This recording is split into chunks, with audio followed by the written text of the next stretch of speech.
Welcome to Indianapolis. I'm your host, Kevin Noon, joined by Griffin Strom, and we are here at the end of Big Ten Media Days 2021 here on the field of Lucas Oil Stadium, a place that Ohio State knows all too well. Right behind us, you can't see it in frame, 5 banners with the Ohio State logo and the Big Ten trophy, 4 in a row. Great event, an opportunity to talk some football. Yeah, and we got an hour to sit down with Ryan Day, and even before that we got to talk to him, or he appeared at the podium. After that we had a little scrum with him. We got to talk to 3 players from Ohio State. Obviously you had Jeremy Ruckert, the star tight end for Ohio State, Zach Harrison, who's primed to have a breakout junior season by all accounts. And then, of course, you also have, longtime left tackle Thayer Munford, all appeared here today. And then we also had, in-depth talks also with Jim Harbaugh, tons of, Big Ten head coaches, star players, an action-packed couple of days here in Indianapolis. You go to this event always with these thoughts, we're going to do something with all 14 teams, we're going to go through all of this, and then as time goes on, you really kind of just drill down on what it is that you think that everybody wants to see. And, we cover Ohio State. People want to talk about Ohio State, obviously. That team up north is the biggest rival, so you do talk to them a little bit. But it was really all about today. It was all about Friday, Ohio State Day. And we had the opportunity to talk to Ryan 3 times. We had the chance to talk to the players, as you said. What were some of the things that you took away from your conversations? I mean, they've been so well-trained not to tell us anything. So it's not like Ryan Day slipped up and told us who the quarterback was. It wasn't like Thayer Munford came out and said, oh, this is going to be our pecking order on the offensive line or whatever. But, we still are able to grab some information. Yeah, I thought, Ryan Day did divulge, a few details about some interesting things and some interesting storylines and tidbits. One just kind of housekeeping thing that he did announce that I think is pretty pertinent is the fact that, fall camp starts on August 3rd, so just a couple weeks away there. And then he also said that he hopes to name the starting quarterback within the first 2 weeks of camp. And, obviously it was only an outside chance that he was going to really reveal anything, too revealing about the quarterback competition today.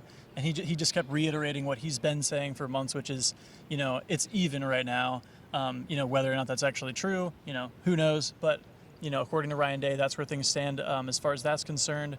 One big time, transfer addition that's that everyone likes to talk about. Nayote, the linebacker they refer to as EA, the USC former 5-star recruit. That was one of the more interesting takeaways for me as well, was the fact that he's actually, obviously he had been pictured with the team at Ohio State, so that was kind of like, okay, well, he's at Ohio State, but where's the official announcement? We hadn't gotten one in terms of him actually being on the team or on the roster. As it turns out, as Ryan Day revealed to us today, he's actually paying his own way at Ohio State right now. He's actually not on scholarship as things stand because he's dealing with some sort of NCAA eligibility issue. And, when asked, if it was some kind of just like extra hoops he was jumping through or some kind of thing like that, he said, no, it's not really that. It's just this eligibility issue that he's got to solve. So, I think we'll probably end up finding out a little bit more about that or not. But, that's where things stand with him. That was kind of one of the big mysteries coming into this event. Right, exactly. So he's able to go through team things right now as a walk-on, but, his eligibility still remains in question. We'll find that out soon. Getting back to the point about Ryan Day, hoping like 2 weeks into camp to be able to announce a starter. There's announcing a starter and there's announcing a starter. He said he wanted to get everybody reps. He said in his heart of hearts he knows that they're going to need all 3 quarterbacks. It wouldn't surprise me if he names a starter in his mind. He and Corey Dennis decide on a starter, but that we still don't really know until they trot out up in Minneapolis, first week of September, Thursday night, over there at Huntington Bank Park. Or it used to be TCF, and I think Huntington's involved there. That's why I hate using sponsorships or whatever. So a lot to take away from there. There certainly are some questions about where the secondary, where the defense is going to be. There was, a lot of issues defensively that we saw pretty early in the season last year. Even against Nebraska, the Cornhuskers were able to run the ball toward the end of the game. And then against Penn State in a game that was largely in hand, Jahan Dotson was able to get loose in some big plays there. Ryan Day really feels more comfortable with where the defense is at this point this year than last year, but, I should hope so. Yeah, there's obviously a lot of questions about Kerry Combs' performance. He came back to the program last year, and there was a lot of high hopes. His acumen with turning, on the recruiting trail, and then also turning DBs into big time NFL talents. And last year things did not go according to plan. Now, how much of that was the COVID plagued season? Obviously, that had a lot to do with how things went. We think, at least. But then this year, Ryan Day says he really feels confident in the depth that they're building on that secondary. He says that Combs is really settling into his role as a defensive coordinator, taking a step back from just focusing solely on the secondary. And, those are things that Ryan Day is going to say, though. Those are things he has to say. We won't know what the results are going to look like until we actually, get to September 2nd in Minnesota. But, as far as where things stand right now, Ryan Day does seem confident. He was smiling talking about the secondary. I think he believes in some of the young guys they're bringing in. And, he really likes to talk about Lathan Ransom. That's a guy that his name has been repeatedly thrown out as, one of these young guys that's really turning heads. And that happened again today. Cameron Brown, another name he mentioned, should be good to go for the start of fall camp. So, again, as Griffin had mentioned, August 3rd will be the start date on that. Sticking with Ryan Day, he often shies away from answering questions about specific players. Who looks good? I'm always going to forget somebody. I don't want to leave anybody out, but he did go through some names. Zach Harrison, certainly one that we've heard about. Thayer Munford. I mean, you're going to hear about a lot of the upperclassmen, Garrett Wilson. But, a name that I think that Ohio State fans have really been wanting to hear since all of his five-star praise came in is wide receiver Julian Fleming, somebody who's been dealing with injuries since high school. Appears everything's kind of been cleared up. You never know how you're going to perform until you're in a game situation, but the reports that Ryan Day's been getting from Mickey Marotti have to be positive.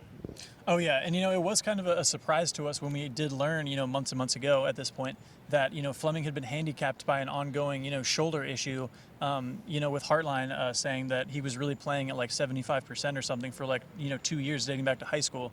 And so it's really interesting to see what's happened with Fleming because, he came in as the crown jewel wide receiver, and now somehow he's become something of the forgotten man just because of all the talent that Ohio State continues to bring into the fold.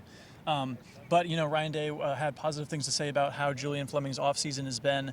He talked about another one of these young receivers as well. I thought, he really glowed when talking about Marvin Harrison Jr., which is another guy, a guy that's come in and taken some of the shine from Julian Fleming this offseason just because of what he's shown in the spring game and whatnot. And Ryan Day said that he thought that Harrison had a chance to be special and that he said there's only one football. And that's one of the big, storylines is how is Ohio State going to get the ball into the hands of all these talented, 4 or 5-star guys. But he said that Marvin Harrison's probably going to get some touches this season. And I think that's going to be an exciting proposition for Ohio State fans.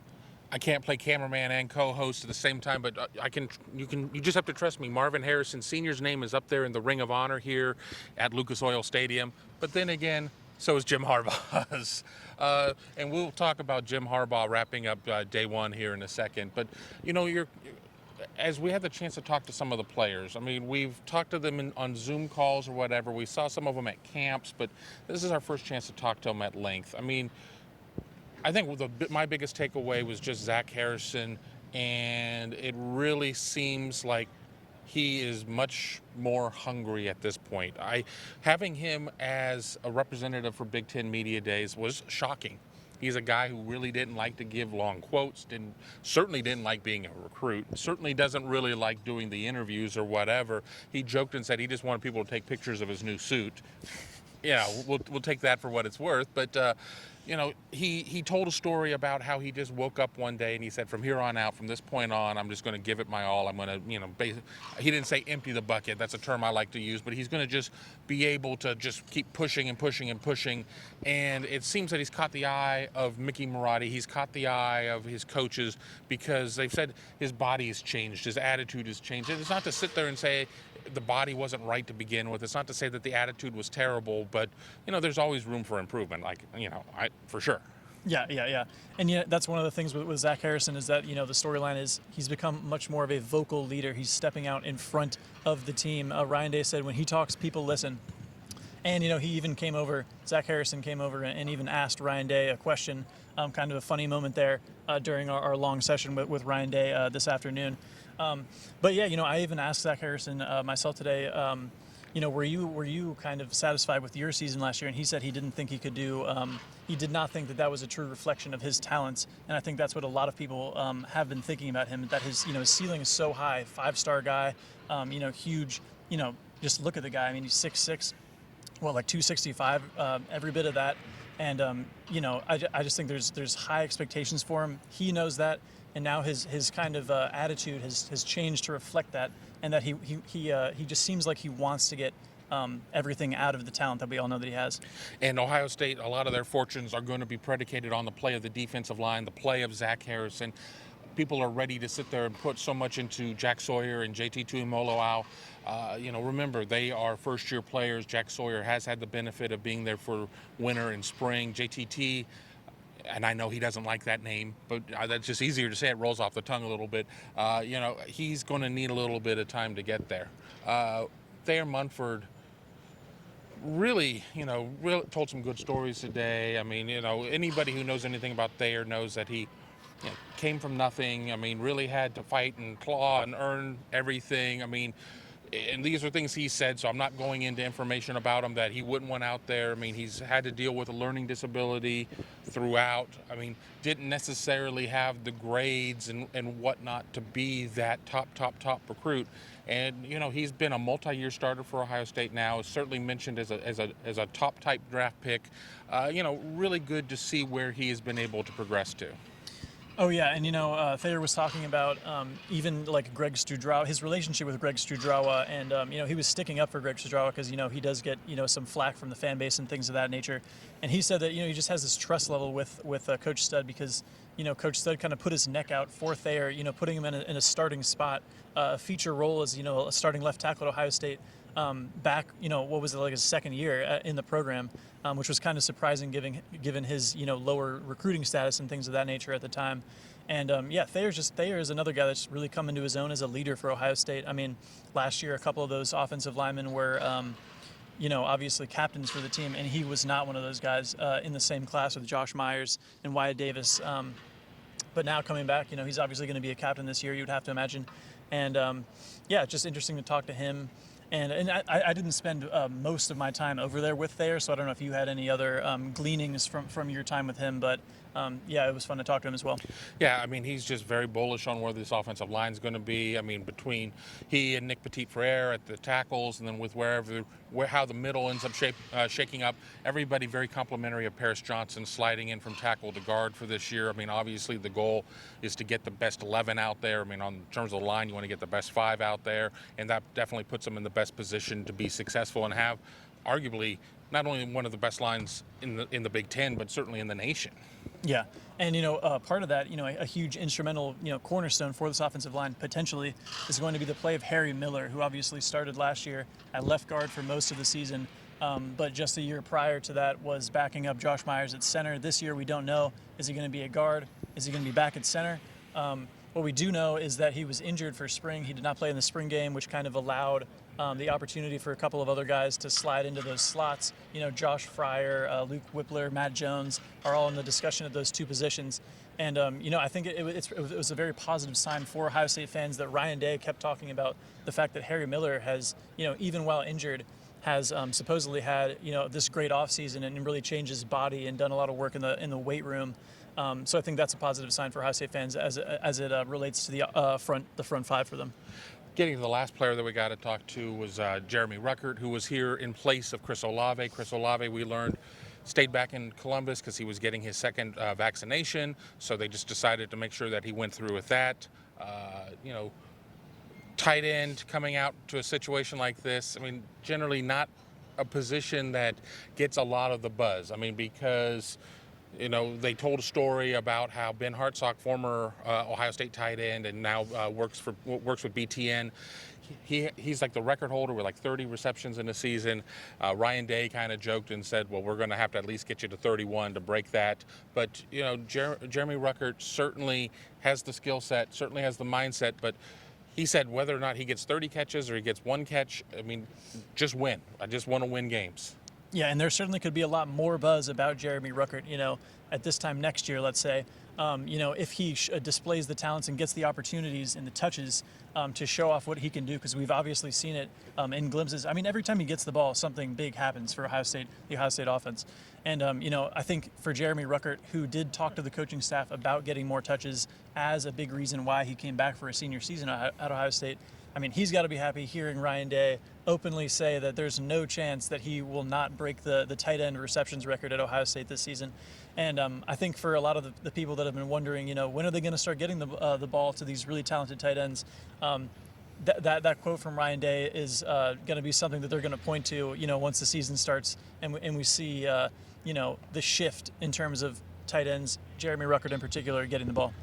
Let's jump back to day one, and then we'll give our final thoughts. And I mean, obviously, you talk a Big Ten event, you talk plenty about Ohio State. You got to talk about their biggest rival, even if Michigan's fortunes have not been very good as of late. A renewed focus on the rivalry. I mean, honestly, Michigan still has had an issue in terms of it's not like they've been getting to 11-1 each year and they're just coming up short in this game. It's something that goes way beyond that. But it seems like they finally have accepted the fact that it's just not another game and that they need to do a little bit more. Yeah, I honestly can't tell, because just from some of the reactions from some of the players, like Aiden Hutchinson, for example, they kind of were, making it seem like that might be a little bit of an overblown storyline, because I don't think they want, people to think that, they were ignoring the rivalry this whole time or something. So they were kind of being like, no, like, we've always taken the rivalry seriously. And, honestly, it's just that they haven't won the game. So, everyone kind of wants them to, get reinvigorated with it, or have something change so that there can be a tangible, what's Michigan doing to, make those strides. But yeah, one of the best quotes from the 2 days, as far as us covering Ohio State was Jim Harbaugh telling us that, he's going to beat Ohio State or he's going to die trying. And, it's 0-5 so far for him in going into his 7th year at the helm. And, I think it's going to be a steep mountain to climb for him to reach those, lofty goals that he set out, yesterday, talking about winning a Big Ten title, talking about beating Ohio State, beating Michigan State.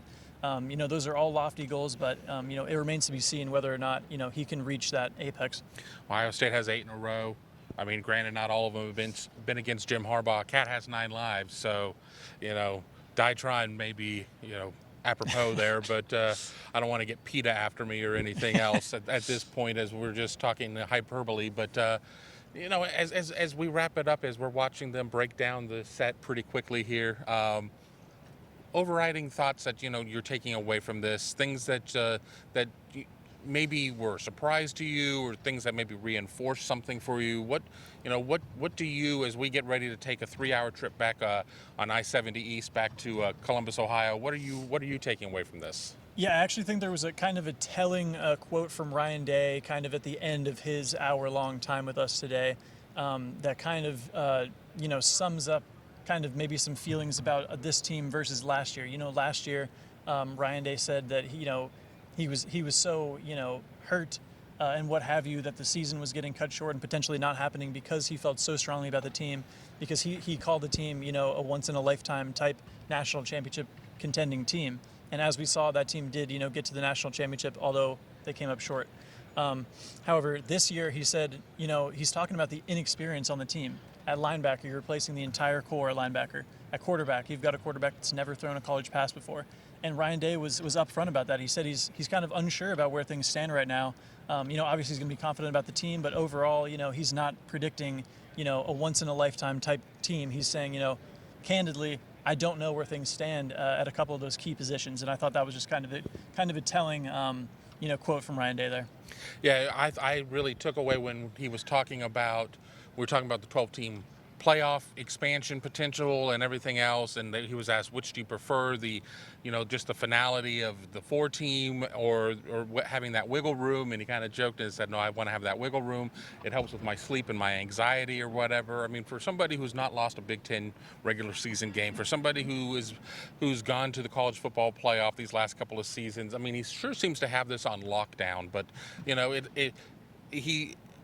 It's because of how good the program is. It's how good the coaching is. I mean, all of that together. That's why maybe it looks so easy. Because I guarantee you, it's not easy. It's just it's just the result of a lot of hard work, a lot of pieces coming together, and being fortunate in a lot of instances as well. Yeah, and that anxiety from Ryan Day, I mean, that's kind of could be a reason, for keeping the success, where it is. If Ryan Day wasn't that anxious about winning every game in the regular season and beating all these Big Ten opponents in a row, then maybe you would see that slip. But I don't think, you might not see that, anytime soon, potentially. Well, there you go. I mean, we're a little bit more than a month away from the start of the season. September 2nd in Minneapolis against Minnesota, followed up by a big home game against Oregon. That's it from Indianapolis. For Griffin, I'm Kevin. Want to thank you for watching, and always keep it locked in over here at BuckeyeGrove.com. Thanks for watching. Be sure to click on that subscribe button so you don't miss a single thing, and come visit us over at BuckeyeGrove.com for all the best Ohio State information on the web.